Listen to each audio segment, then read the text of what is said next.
Before I go on with my speech, I just wanted to mention, today I was reading in Amos. Amos was a prophet who was spoken to by God. God was infuriated by the lack of compassion that Israel had had on the helpless and the innocent and the forgotten.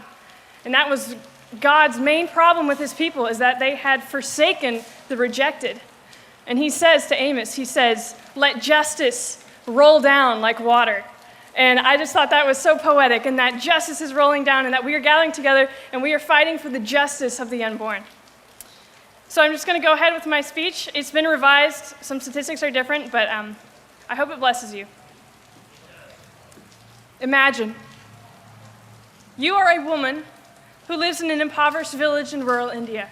Each day, you and your husband struggle to eke out a living. But you have sons and a child on the way, and this gives you hope, for they will be your support in your old age.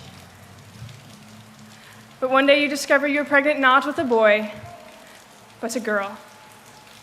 You are furious. You steel yourself against the inevitable. Your daughter must die. You dare not tell your husband, fearing a sound beating for bringing one more liability into his life. But what should you do? Have an abortion. The number one killer of females worldwide is accessible, it's private, and it's very effective. While the world has declared war on womanhood, the nation of India sustains the most female casualties. Following closely behind is China, where the single-child policy has skewed the gender ratio dramatically between men and women. Today, it is on my heart, as a young woman, to speak out against this relentless eradication of my kind, just as Queen Esther, in the days of ancient Israel, spoke against the annihilation of her people. I hope to be a voice for mine. Because abortion wars on women in three ways: by first destroying daughters, by secondly degrading motherhood, and finally by defrauding women. Here's how it destroys daughters. Randy Alcorn, in his book Why Pro-Life, writes, quote, "Abortion has become the primary means of eliminating unwanted females across the globe. A study of a dozen villages in India uncovered a frightening statistic. Out of a total population of 10,000, only 50 were girls. The other girls, thousands of them, had been killed by abortion. It is estimated that each year, more girls are killed in India and China than are born in the US. The United Nations has calculated that approximately 200 million women are missing from the world today. We hear it chanted that abortion rights liberate women, but in reality, abortion destroys daughters. Secondly, abortion demeans motherhood. Claire Pomeroy, a feminist, writes a unique evaluation of America's attitude toward pregnancy. She says, "The beginning of discrimination against women is based on the simple fact that they are not men. Pregnancy, one of the times when a woman feels most beautiful and in charge of her body and life, is discriminated against. To be on an equal level socially and economically, a woman cannot become pregnant because that is, quite obviously, something that men do not do. Propagated is the thought that pregnancy is risky for a woman's physical and emotional health. Well, as a woman, I find it demeaning that were I to become pregnant, I would be seen as too weak to bear an unwanted child for 9 months to give it up for adoption.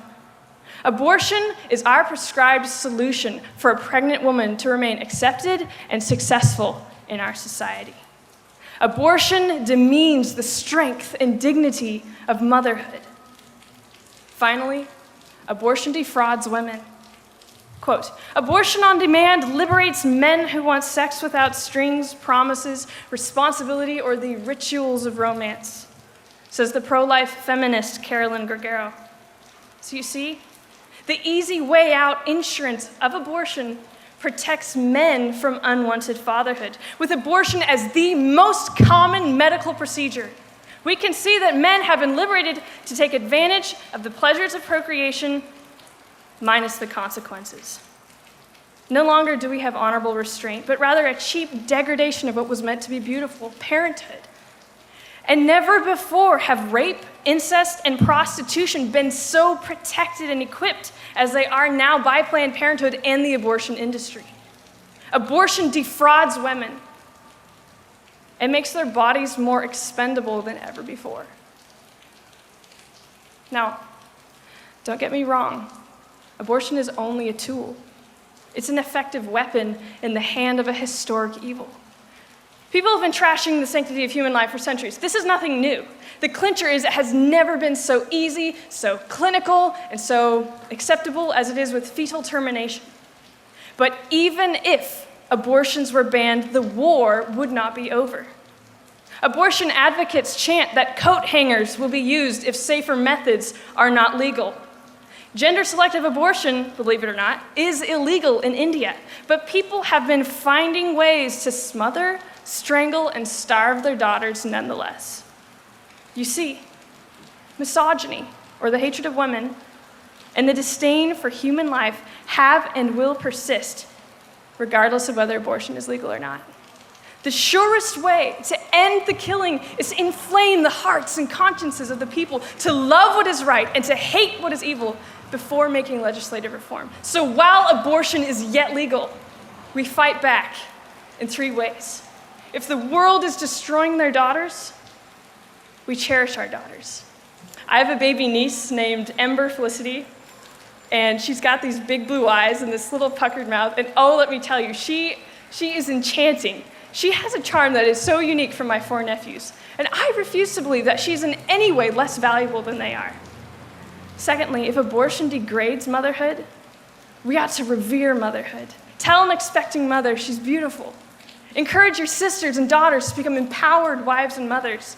Every mother should be reminded she has chosen the most glorious career a woman could possibly hold. I love what Mildred B. Vermont puts it. Being a full-time mother is one of the highest salary jobs in my field, since the payment is pure love. Don't you love that? If abortion defrauds women, let's have a return to chivalry. Where are the fathers who protect their daughters from manipulative young men? Where are the young men who open doors for young women and treat them as sisters in the Lord rather than objects or conquests? A man can, in so many ways, affirm a young woman in her call to be unique and different from men. So you see, when daughters and mothers are valued, revered, and protected, abortion will lose its terrible grip on this dark page of history. Imagine, you are a man who lives in an impoverished village in India. One day you discover your wife is pregnant with a girl. And on that day, you promise to love and cherish your wife and your unborn daughter, and to protect them fiercely from the derision of the world. On that day, you have won the war. Thank you.